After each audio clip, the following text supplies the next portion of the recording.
Video के एक एक फ्रेम को बहुत गौर से देखिए।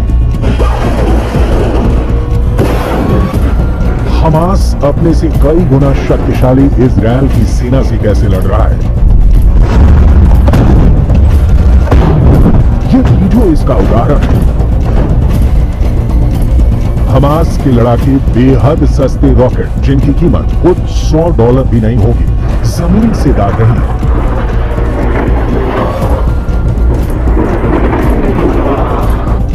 इतना सस्ता और जुगाड़ का रॉकेट हमास ने तैयार किया है कि इजरायल पहुंच चुका है। इन सस्ते से रॉकेट के लिए इजरायल को अपने लाखों डॉलर की मिसाइलें खर्च करनी पड़ रही है, क्योंकि गाजा की ओर से आया एक तिनका भी इजरायली डिफेंस के टारगेट पर है और वो इजरायल की सीमा में दाखिल हो उससे पहले नष्ट नाबूद किया जाना जरूरी है।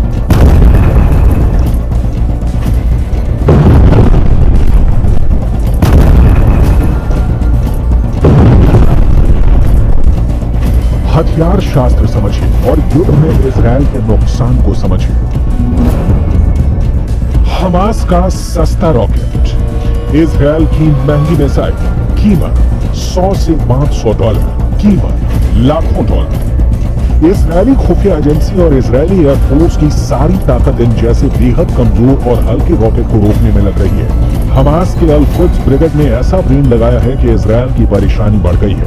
यहाँ आपको हमास के अल-कुद्स ब्रिगेड के बारे में जरूर जानना चाहिए, क्योंकि इजरायल के खिलाफ हमास की लड़ाई में अल-कुद्स ब्रिगेड फ्रंट लाइन पर लड़ रहा है।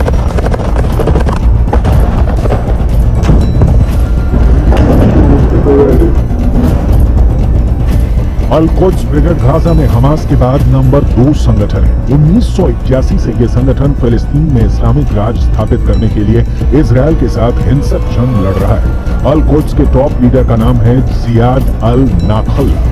ये खुद सीरिया की राजधानी दमिश्क में रहते हैं, लेकिन वहीं से अपने लड़ाकों को ऑर्डर देते रहते हैं। हमास कैसे इजरायल की वॉर स्ट्रेटेजी का तोड़ निकाल रहा है, इसकी कुछ और डिटेल आपको आगे दिखाएंगे, क्योंकि युद्ध में जीत की गारंटी आर्थिक नुकसान की तुलना में हमेशा बड़ी होनी चाहिए, लेकिन इजरायल के साथ ऐसा नहीं हो रहा।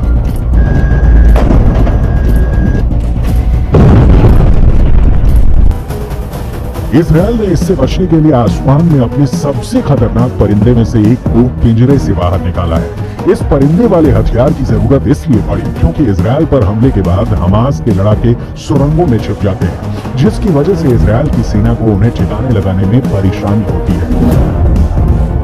हमास ने गाजा में करीब 500 किलोमीटर लंबी सुरंगें बना रखी है। ये सुरंगें घनी आबादी वाले इलाकों से होकर गुजरती हैं और हमास की इन सुरंगों का था लगा पाना इजरायल की सेना के साथ वहां की खुफिया एजेंसी मोसाद के लिए भी चुनौती बन गया है। इजरायल की मीडिया के मुताबिक इसीलिए इजरायल ने अपने सबसे ताकतवर जासूसी ड्रोन एल्बिट हर्मेस 450 को गाजा में उतार दिया है, ताकि जमीन के नीचे बसी हमास की दुनिया का नक्शा निकाला जा सके और वहां छिपे हमास के एक एक लड़ाके को मौत के घाट उतारा जा सके। इजरायली मीडिया का दावा है कि ये जासूसी ड्रोन निगरानी के लिए बेहद कारगर है। इसे इतना ताकतवर माना जाता है कि ये पाताल में छिपे दुश्मन का भी पता लगा सकता है। इजरायल की मीडिया के मुताबिक ये ड्रोन एक बार में करीब 20 घंटे तक उड़ान भर सकता है। इसकी रेंज करीब 300 किलोमीटर तक बताई है। एल्बिट हर्मेस 450 ड्रोन करीब 170 किलोमीटर प्रति घंटे की रफ्तार से उड़ान भर सकता है और सबसे खास है इसका रेडार सिस्टम, जो जमीन के नीचे होने वाली हलचल का भी पता लगा सकता है, वो भी 18,000 फीट की ऊंचाई पर उड़ान भरते हुए। इजरायल के पास दुनिया की सबसे लेटेस्ट तकनीक वाले ड्रोन मौजूद हैं। इजरायल के पास हमास के खिलाफ लड़ने के लिए अभी बहुत से हथियार भी हैं, जिनका इस्तेमाल इजरायल युद्ध जारी रहा तो जरूर कर सकता है। दूसरी ओर ड्रोन के स्तर पर हमास भी कमजोर नहीं है। कामिकाज़े ड्रोन टेक्नोलॉजी को ईरान के जरिए हमास के आतंकवादियों तक पहुंचाया गया है। इसके जरिए इजरायल की फौज के हर एक मूवमेंट को हमास के लड़ाके पहले ही जान लेते हैं। काले रंग का कामिकाज़े ड्रोन आत्मघाती हमलावर है। इसी ड्रोन के जरिए अभी तक IDF के खिलाफ हमास ऑपरेशन को अंजाम देते आया है। ये यूक्रेन में इस्तेमाल किए जा रहे ईरान के शाहिद ड्रोन का सस्ता वर्जन है। हमास की सुरंगों में अभी काफी हथियार बचे हुए हैं, जिससे जमींदोज किए बिना हमास का संपूर्ण विनाश संभव नहीं है। लेकिन इजरायल के साथ परेशानी ये है कि हमास ही अकेला दुश्मन नहीं है। लेबनान के हिजबुल्लाह भी है, यमन के हूथी विद्रोही भी हैं, जिनकी ओर से हमास के समर्थन में इजरायल पर मिसाइलों और रॉकेट से हमले हो रहे हैं। हालात इतने बदतर हैं जैसे कभी भी किसी भी वक्त तीसरा विश्व युद्ध भड़क उठे।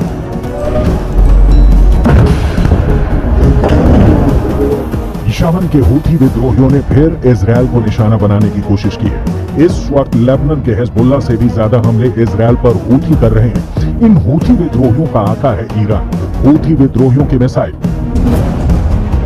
लाल सागर से होती हुई दक्षिणी इजरायल के एलेट शहर में गिरने वाली थी, लेकिन इजरायल ने लाल सागर से आती हुई उन बैलिस्टिक मिसाइलों को मार गिराने का दावा किया, क्योंकि दक्षिणी इजरायल के एलेट शहर में उसका एरो 3 मिसाइल डिफेंस सिस्टम तैनात है, जिसने हूथी विद्रोहियों की मिसाइलों को पहचान कर मार गिराया। הלחימה נמשכת, אין הפסקת אש, אנחנו חוזרים על זה, אין הפסקת אש, אנחנו ממשיכים. यमन से आती मिसाइल को इजरायल के एरो 3 मिसाइल डिफेंस सिस्टम ने नष्ट कर दिया। इजरायल का एरो 3 मिसाइल डिफेंस सिस्टम सटीक हमले करने में माहिर है और मिसाइल को ट्रैक करके उसे हवा में दबा करने का दम रखता है। इजरायल ने जब एरो 3 मिसाइल डिफेंस सिस्टम का टेस्ट किया था तो ये 100% सफल रहा था। हमास किसी भी स्तर पर इजरायल के सामने नहीं टिक सकता, लेकिन सवाल है कि इस युद्ध का अंत क्या है? क्या किसी साजिश के तहत पश्चिमी एशिया को जलाने की कोशिश की जा रही है?